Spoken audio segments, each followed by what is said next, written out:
যারা পুলিশ প্রশাসনে আছেন, আমরা আশা করব তাদের শুভবুদ্ধির উদয় হবে, তারা আইনের কাছে নতজানু হয়ে থাকবেন, এই শপথ তারা নিয়েছিলেন। আইনকে রক্ষা করবেন, এই শপথ তারা নিয়েছিলেন। কিন্তু এই জায়গায় তারা বাধাপ্রাপ্ত হচ্ছেন। আমরা বলবো কোন রাজনৈতিক দলের কাছে আপনাদের বাধা থাকা উচিত নয়। আপনারা একটা রাজ্যের সরকারে দায়ী দায়িত্ব প্রতিপালনের জন্য আছেন। আপনাদের শুভবুদ্ধির জন্য আমরা অপেক্ষা করব। এখনো আমাদের 5 জন প্রতিনিধিকে এসপি ডাকিয়েছেন কথা বলার জন্য। আমরা আশা করব অন্তত পক্ষে কিছুটা শুভবুদ্ধির উদয় হবে এবং আইনের শাসন ফিরিয়ে আনার জন্য কিছুটা হলেও তারা উদ্যোগ গ্রহণ করবেন। এই আশা বিশ্বাস রেখে আজকে আমাদের এখানকার কর্মসূচি, আমাদের পার্টির রাজ্য সম্পাদক সহ আমি নিজেও গেলাম, কি দেখলাম দেবু চক্রবর্তীর উপর আক্রমণ করেছে। ঠিক আছে, ডিওয়াইএফ করে, কমিউনিস্ট পার্টি করে, এবার ভোটের দায়িত্ব নিয়ে কাজ করেছে, তার জন্য তার উপর আক্রমণ হতে পারে, আক্রমণ করবে। বিজেপি এটা করাটা বিজেপির পক্ষে এটা স্বাভাবিক। কিন্তু দেবু চক্রবর্তীর বাবা 70-72 বছর বয়স শঙ্কর চক্রবর্তী কোনো রাজনীতি করেন না, তিনি পুরোহিত। তিনি জপন করেন ট্রাইবেল এলাকার, নন ট্রাইবেল এলাকার লক্ষ্মী পূজা থেকে আরম্ভ করে বিভিন্ন শনি পূজা থেকে আরম্ভ করে লক্ষ্মী পূজা থেকে বিভিন্ন পূজা পার্বণে জপনি করে জীবিকা নির্বাহ করেন। বয়স 70-72 বছর হবে, কেন তার উপর আক্রমণ হবে? আমরা গিয়ে দেখলাম মাথা ফেটলে গেছে, কোমরে সেখানে ফুলে গেছে। দেবু চক্রবর্তীর মা একেই প্রায় 70-72 বছর বৃদ্ধ মহিলা, তাকে পর্যন্ত সাড় দেয় নাই। এইরকম ঘটনা ঘটছে। এই যে ভয়ঙ্কর অবস্থা গোটা রাজ্যের মধ্যে, এখন যারা নেশা কারবারে, যারা সন্ত্রাসে, যারা আক্রমণকারী, যারা দুর্বৃত্ত, তারা এখন মনে করে এই সরকারটা আমাদের, তারা মনে করে সরকারটা আমাদের, আমরা যা খুঁজে তা করবো, সরকার আমাদের কিছু করবে না। ওরা মনে করে সরকার তাদেরই সরকার, আর বাস্তবিক থেকে এটাই চলছে। আচ্ছা বলেন তো, আমাদের রাজ্য কত বড় রাজ্য? এই যে গত কিছুদিন আগে গ্রাউন্ড রিপোর্ট বেরিয়েছে, ওই উত্তরপ্রদেশে কত লোক সংখ্যা, প্রায় 20-21 কোটি লোক সংখ্যা, পশ্চিমবাংলায় 12-13 কোটি লোক সংখ্যা। গোটা দেশের মধ্যে ক্রাইম রিপোর্টের জনসংখ্যার হারে যদি বিচার করে ত্রিপুরা হচ্ছে 1 নম্বর। গোটা ভারতবর্ষে ওই ক্রাইম রিপোর্ট সেখানে হচ্ছে আমাদের ত্রিপুরায় তো 55 স্থানে 5 নম্বরে। কোথায় নিয়ে যাচ্ছে? কোথায় নিয়ে যাচ্ছে? ওই নেশার যে দূরত্ব গোটা দেশের মধ্যে 36 জনের পর আমাদের রাজ্য হচ্ছে 2 নম্বরে। এরকম তো হওয়ার কথা ছিল না। নেশা বিরোধীর কথা বলেছেন, এত কিছু বলার পর এই ভয়ঙ্কর পরিস্থিতি কেন হবে? এরকম তো নয়। এখন এগুলি করবার পিছনে কি কারণ থাকতে পারে? আরে ভোটে তো জিতেছেন, গোটা দেশের মধ্যে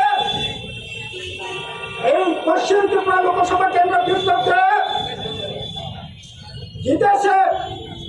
1 নম্বর জিতেছে নোটার বিরুদ্ধে। মধ্যপ্রদেশের 78% ভোটে জিতেছে নোটার বিরুদ্ধে লড়াই করে।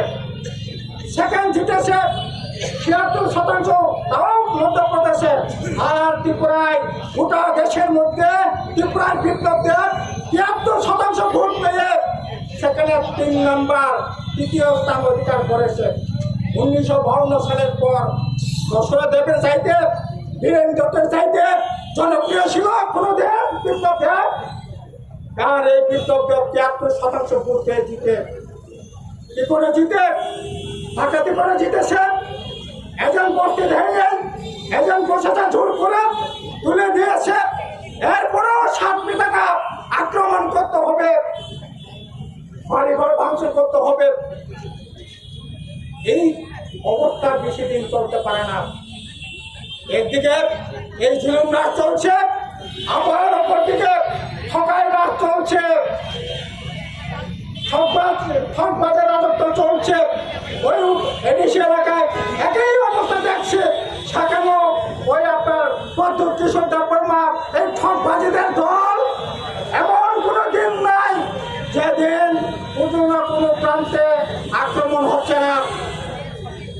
বিজেপি আক্রমণ হচ্ছে, মাথায় মাথায় আক্রমণ হচ্ছে, মাথায় বিজেপি আক্রমণ হচ্ছে, সিপিএম এর উপর আক্রমণ করছে।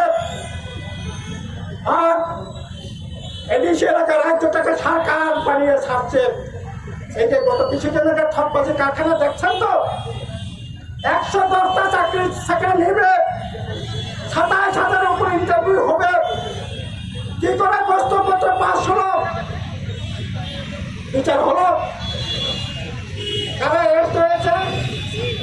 ওই বাংলাতে একটা কর্পোরেট একটা প্রবাদ আছে, বললেন নি, মায়ের খন্ডাই মান দেখলে গুন্ডা খন্ডাই মান যাবো। মানে কারো যে চুরি করে সে ধরা পড়ে না, ওই চারের যে সুকল যে চুরি করে সে ধরা পড়েছে।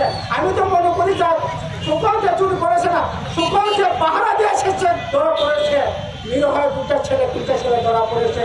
লাঘব বর্গের ন্যায় দরবার, তাদের দরবার সাহস এই রাজ্যের এই ঠকবাজের এই জুলুমবাজের সরকারের নেই চলছে।